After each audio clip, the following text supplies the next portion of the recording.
सभी सदस्य यहाँ पर उपस्थित हैं। हम कहते हैं कि गुरुओं का, ऐसे महान गुरुओं के आप अनुयायी हो, तो इसलिए इस कार्यक्रम को और ज्यादा क्या करो, बढ़ाओ।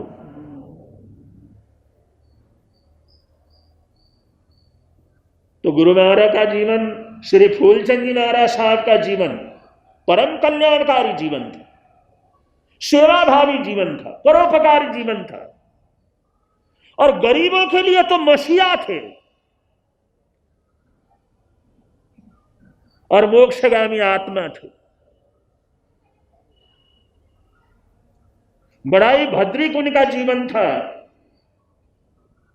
तो उनके इस नाम स्मरण के उपलक्ष्य में ऐसी संस्थाओं के माध्यम से जितनी भी सेवा करेंगे उतना ही आनंद मंगल का वातावरण क्या करेगा, रहेगा। एक कर्नाटक की हम यहाँ की बात करें, यहाँ पर जयनगर में मारवाड़ी यूथ फेडरेशन की तरफ से एक वहाँ पर डायलिसिस हॉस्पिटल वहाँ पर चलाते हैं, उसमें 50,000 से ऊपर वो डायलिसिस करवाने का प्रावधान उन्होंने रखा हुआ है। और ऐसी संस्था है कि 500 रुपया के अंदर डायलिसिस क्या करते हैं, करवा लेते हैं। और उनकी स्कीम है, और ये गरीबों के जिनका कोई जिंदगी का भरोसा नहीं है, तो उन लोगों को नई जिंदगी वहां पर क्या करते हैं, देते हैं। हम होकर के आए, और ऐसा हॉस्पिटल, ऐसी सेवा, ऐसा संस्था ये भी बहुत कम होते हैं। बेंगलोर नगरी ऐसी है जहां पर इस प्रकार का कार्यक्रम होता है। और कुशलनाथ जी प्रिंगल, उनसे आप लोग सूचना वगैरह ले सकते हैं, और जिससे कि आप लोग कोई भी और किसी भी तरह की सेवा वगैरह करना चाहें, वो इस जो है डायलिसिस सेंटर को भी सहयोग क्या कर सकते हैं, दे सकते हैं। और एक बात दूसरी, सरकार की तरफ से जैन समाज को माइनॉरिटी का दर्जा क्या कर गया, मिल गया। लेकिन मैंने कई लोगों से पूछा माइनॉरिटी का मतलब क्या है, किसी को पता नहीं है। माइनॉरिटी से क्या फायदा है, किसी को पता नहीं है। इसका तुम कैसे फायदा लोगे, कुछ पता नहीं है।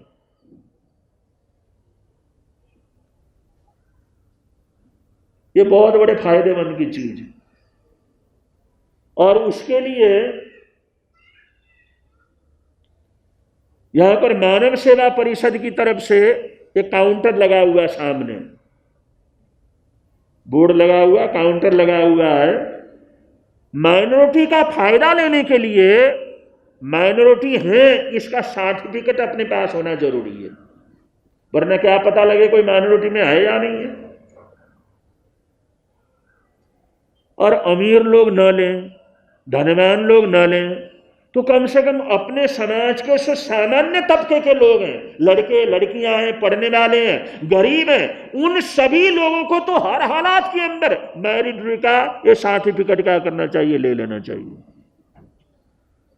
पढ़ाई करना हो, फीस माफ करवाना हो, विदेश में जाकर के पढ़ाई करना हो, बहुत ही कम दाम के अंदर सरकार उनको क्या कर देती है, फैसिलिटी देती है। अपनी कोई संस्था चलानी हो, परोपकार का काम करना हो, सेवा का काम करना हो, उसमें सैकड़ों प्रकार के ऐसे काम हैं जिसमें हम अपनी और अपने समाज की सेवा क्या कर सकते हैं, कर सकते हैं। जो भी सामान्य परिवार है उन सब के लिए तो मेरा बड़ा भारी आग्रह है, आप लोग माइनॉरिटी का सर्टिफिकेट जरूर क्या करें, बनवाएं। और जितने भी जैन समाज है, जब सरकार ने ये फैसिलिटी दी है तो आप लोग भी बनाएं, बना करके रखें। और खुद प्रयोग नहीं करना हो तो जरूरतमंद लोगों को क्या कर सकते हैं, आप लोग दे सकते हैं। माइनॉरिटी का सर्टिफिकेट जिसके पास रहेगा वही उसका फायदा क्या कर सकता है, ले सकता है। और माइनॉरिटी का सर्टिफिकेट लेने के लिए कौन कौन सी चीजों की जरूरत है और क्या क्या आवश्यकता है, ये व्याख्यान के बाद इस काउंटर के अंदर जाकर के जानकारी लें, वो पर्ची ले लें, अपने घर जाएं और ये उसके जो जरूरत की जाकर के जमा करवाएं और माइनॉरिटी का सर्टिफिकेट अवश्य लें। और सबके लिए अच्छा है, लेकिन सामान्य परिवार के लिए तो ये वरदान की तरह है, इसका उपयोग करना चाहें दिल खोल करके कर सकते हैं। और ये सारा प्रचार का काम श्रीमती रेणु राय का वो जो कर रही है, तो उनको भी बहुत बहुत मंगल कामनाएं हैं। आप लोग संपर्क करके इसकी जानकारी लेकर के कुछ न कुछ सेवा का काम क्या कर सकते हैं, कर सकते हैं। तो ये सभी कार्यक्रम हैं जिनकी सूचनाएं आप लोगों को दी, और गुरुदेव के इस दीक्षा जयंती के उपलक्ष्य में उनके चरणों में सत वंदन करते हुए उनका आशीर्वाद मिला रहे, और उन्होंने जैसा जीवन के अंदर परोपकार का काम किया, ऐसा ही हम भी जीवन के अंदर कुछ न कुछ कर सकें, ऐसा आशीर्वाद वो देते रहे, ऐसी हमारी क्या प्रार्थना है। दिल्ली में गुरुदेव का चतुर्मास था, सब जगह की विनती मानी हुई थी। चतुर्मास के बाद फरसना है, लेकिन चतुर्मास जिससे दूसरे दिन जो पूरा होना था, पहले दिन चतुर्मास करके प्रतिक्रमण करके सोए, तो गुरुदेव को पता लगा, किसी ने कहा फूलचंद जी महाराज साहब की तबीयत ठीक नहीं है, तुम यहां से मेरठ चले जाओ। जब सुबह में वंदना करने आया तो गुरुजी ने कहा भाई सारा प्रोग्राम कैंसिल करना पड़ेगा। उन्होंने कहा गुरुजी दिल्ली के इतने संघों की विनती मानी हुई है, नहीं किसी ने संकेत दिया फूलचंद जी महाराज साहब की तबीयत ठीक नहीं है इसलिए तुमने मेरठ जाना है। उन्होंने कहा भाई ऐसा संकेत होता है तो फिर कोई बात नहीं। दूसरे दिन सारी विनतियां कैंसिल की और वहां से 2 दिन के अंदर मेरठ क्या कर गए, पहुंच गए। महीने भर तक रहे, और कुछ दिनों के बाद गुरु महाराज बीमार भी हो गए, और इलाज भी उस समय जैसा जैसा होता था चलता रहा। काफी बीमारी भी रही, तकलीफ भी रही, लेकिन 18 जनवरी को जिस समय बैठे हुए थे, दुनिया भर के लोग आ रहे थे, वंदना कर रहे थे, जा रहे थे। गुरुजी ने पूछा क्या हाल है आपको, ठीक है तबीयत? उन्होंने कहा आज मैं बिल्कुल ठीक हूं, न कोई दर्द है, न कोई परेशानी है, न कोई कमजोरी है, न कोई भूख है, न कोई प्यास है, मेरे को कोई किसी प्रकार की तकलीफ क्या है। 18 जनवरी को सारा दिन गुरुदेव क्या करे रहे, बैठे रहे। समाज के अंदर बड़ी खुशी का वातावरण हो गया कि फूलचंद जी महाराज साहब बिल्कुल ठीक हो गए। हमारी ड्यूटी लगी हुई थी संतों को 2-2 घंटा रात को क्या करना है, उनके चरणों में रहना है। हम लोग प्रतिक्रमण के बाद अपनी ड्यूटी के अनुसार बैठते थे, और 2:30-3 बजे गुरु महाराज उठ करके वहां पर आते थे। शाम का प्रतिक्रमण हुआ, बैठ करके प्रतिक्रमण किया, और प्रतिक्रमण करने के बाद श्री शांति स्वरूप जी महाराज साहब कहने लगे कि विशाल तुम संतों को लेकर के ऊपर जाओ और अपना स्वाध्याय करो। हमने कहा गुरुदेव हमारी ड्यूटी है, हम बैठेंगे। उन्होंने कहा नहीं आज मैं बैठ रहा हूं, तुम जाओ। गुरुजी को कहा सुमत जाकर के तू थोड़ा आराम कर ले। मैं गुरु महाराज के बाद में बैठा हूं। संतों को भेज दिया, एक संत और वहां पर बैठे हुए थे, और ये फूलचंद जी महाराज साहब सामने बैठे हुए हैं, उनके भाई महाराज सामने बैठे हुए हैं। शांति स्वरूप जी महाराज साहब ऐसी बात करने लगे, ऐसी बात करने लगे। फूलचंद जी महाराज साहब कहने लगे शांति तू ये ऐसी बात क्या कर रहा तू, ये क्या कथा सुना रहा है मेरे को? तू तो ऐसा सुना रहा जैसे किसी के अंतिम समय का समय आ गया हो।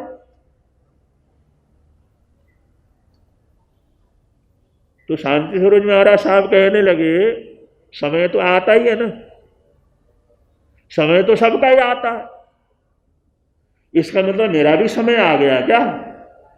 उन्होंने कहा गुरुदेव आपके सामने मौत टिकती कहां, आप तो मौत के सामने डटे रहते हैं। कई बार मौत आपके सामने आई, लेकिन आपने मौत के साथ जाने से इनकार कर दिया, गोलियों के बीच में रहे। महापुरुष तो मौत को बुलाते हैं, महापुरुष तो मौत को बुलाते हैं तब आती है, वैसे महापुरुष के पास मौत कहां से आती है? वो समझ गए। उन्होंने कहा शांति अगर ऐसी बात है तो चल मेरी आलोचना सुन और मेरे को संथारा करा दे। देखो कैसे लोग थे, लोग कैसे जीते थे, लोग कितनी समझ थी इन लोगों को। कोई बीमारी नहीं, कोई तकलीफ नहीं, सारा दिन बैठे हुए। और शाम के समय ऐसी बात, वो कहते शांति अगर ऐसी बात है, मेरा समय आ गया है तो तू मेरी आलोचना सुन ले और मेरे को संथरा क्या कर दे, करवा दे। चादर वगैरह बदला, जो भी सुनना है सुना, और उतनी देर को समाज के जो प्रमुख लोग थे उन लोगों को बुलाया और बुला करके कहने लगे कि देखो स्थिति ऐसी है, हम फूलचंद जी महाराज साहब को संथरा करवा रहे हैं। 7:30 बजे प्रतिक्रमण हुआ, हम चले गए, या 8-9 बजे की बात। वो बरादरी वाले कहने लगे गुरुदेव आज तो दिन भर गुरुदेव ठीक है, ऐसी कोई बात नहीं है।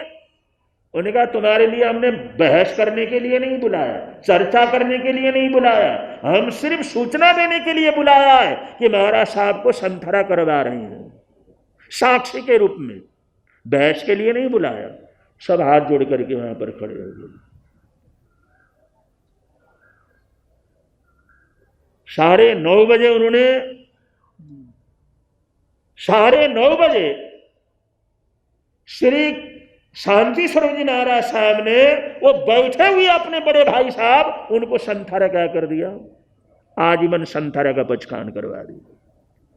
पचखाना करवाने के बाद उठे और उठ करके उन्होंने तीर्थंकरों को वंदना की।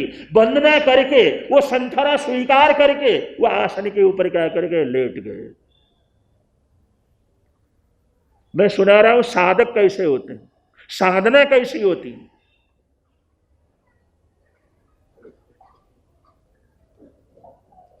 अब जिस समय वो संथारे में लेट गए तो गुरुजी अंदर सोए हुए थे, किसी ने उठाया, सुमत ये सोने का टाइम। एकदम चादर उठाया, कोई भी नहीं, एकदम खड़े हुए। किसने बोला? पहला कमरा पार किया, दूसरा कमरा पार किया, बरादरी में आए तो बरामदे में बरादरी के सभी लोग गोल घेरा लगा करके बैठे हुए थे। सबका सिर मुरझाया हुआ था। गुरु ने कहा साईंदास क्यों बैठे हुए हो ऐसे, चले जाओ घर जा करके सो जाओ, आज तो गुरु महाराज बिल्कुल ठीक है, तुम ऐसे बैठे बैठे हुए हो। उन्होंने कहा गुरु महाराज स्थिति ठीक नहीं है। वो बैठे हुए थे, गुरुजी अंदर जिस समय चले गए तो देखा सामने गुरु महाराज बैठे हुए हैं और सामने फूलचंद जी महाराज साहब वहां पर लेटे हुए हैं। एक संत वहां पर दूसरे बुजुर्ग थे वो बैठे हुए थे और वहां की स्थिति को देखा। 10 बजे के करीब तो गुरुजी कहने लगे गुरु महाराज संथरा वगैरह का कुछ है, गुरुजी की तबीयत ठीक नहीं लगती। उन्होंने कहा सुमत बैठ करके जाप कर लो, संतों को सूचना वगैरह दे दो, संथरा वगैरह सब काम इनका क्या कर चुका है, हो चुका है। वो 10-10:15 के ऊपर हमारे को सूचना मिली। हम लोग सभी छोटे छोटे संत थे, नीचे आए, सब वहां पर बैठे और वो जाप वगैरह जोड़ा बहुत जो करना था हमने किया। और 10:30 बजे के करीब उनका सिर ऐसा लाल होता चला गया, ऐसी लाली में आ गई, ऐसी लाली में आ गई और जो ऐसा सिर लाल हो गया और रोंगटे खड़े हो गए और 10:30 के करीब करीब उनके प्राणांत क्या कर जाते हैं, संथरा सीख जाता। दिन भर बैठे हुए थे, शाम को प्रतिक्रमण किया। उनकी 8:30 से 9:30 बजे तक बातचीत चली। 9:30 बजे उनको संथरा करा दिया और 10:30 पौने 11 बजे के करीब उनका संथरा क्या कर गया। अब ऐसे लोगों का जीवन हम शब्दों में कहां सुना सकते। ऐसे लोगों का तो नाम स्मरण करना ये भी बड़ी पुण्यवानी का काम क्या करता रहता। तो आज आप लोग आए, उस महापुरुष के जीवन को सुना और जो जो हमारी संस्थाएं हैं, जो जो सेवा कर रही हैं, उनको किसी ने भूलना नहीं है। शादी का हो, मौके का हो, ऐसा हो, जरूर उसका क्या करना है, ध्यान रखना है। और हमने आह्वान किया महावीर हॉस्पिटल में साधु साधवियों की सेवा के लिए 1.25 करोड़ का फंड बनाना है। इसमें आप लोगों ने थोड़ा सहयोग करना है। हम किसी के घर घर थोड़ी जाएंगे, आप लोगों ने हमारी बात जन जन तक पहुंचाना है। भाई गुरुजी ने बात रखी है तो इसको क्या करना है, पूरा करना है। आप लोग लगोगे तभी जा करके पूरा होगा। इस बात का जरूर सब लोगों ने क्या करना है, ध्यान रखना है। इन्हीं मंगल कामनाओं के साथ बड़े प्रेम से एक बार आप लोग बोले, मिलता है आनंद प्रभु की वाणी से मिलता।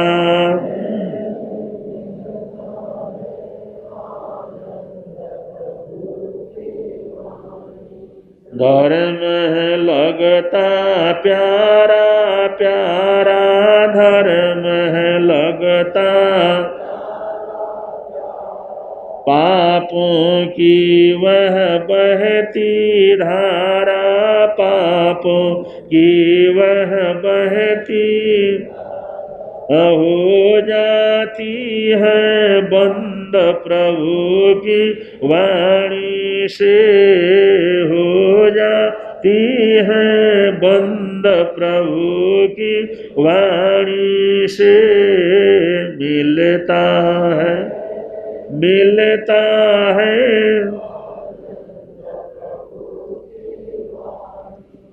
यहाँ रोज मोक्ष की सीढ़ी की तपस्या चलती है। मोक्ष की सीढ़ी की तपस्या प्रत्याख्यान में आज के पुरस्कार के लाभार्थी हैं प्रेमबाई, लताजी शर्मा और रसीला जी जैन। ये आज के मोक्ष की सीढ़ी के सोपान के आज जो विजेता हैं, उनको बहुत बहुत मंगल कामनाएं, सद्भावनाएं। और जो कल प्रश्न था उसका उत्तर है, राजा है का रंक सभी पर मेरा राज्य चलता है। आप लोग जानते ही हैं, कर्म है जो सबके ऊपर क्या करता है, राजा के ऊपर भी वो राज्य करता है, गरीब के ऊपर ही क्या करता है, राज करता है। कल के लिए प्रश्न है, कल के प्रश्न का उत्तर तो ये हो गया।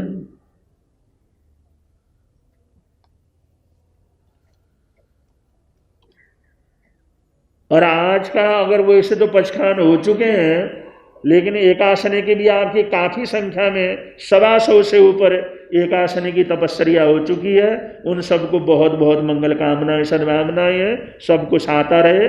और आज का आइमिल मधु समदड़िया का है, और कल का आइमिल रसीला जी सुराणा, कुसुम जी भाटिया और मधु जी समदड़िया, इनका है। वो जरूर ध्यान रखें। अगर पचखान न लिया हो तो खड़े होकर के पचखान ले सकते हैं।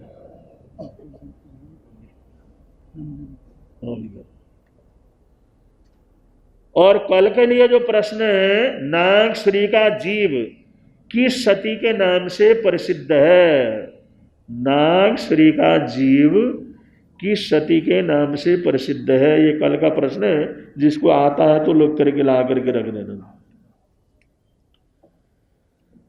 आज की जो बड़ी तपस्या है, अगर किसी का उपवास हो तो उपवास रह गया हो तो खड़े होकर के आज के उपवास का प्रत्याख्यान ले लें। आज के उपवासों का प्रत्याख्यान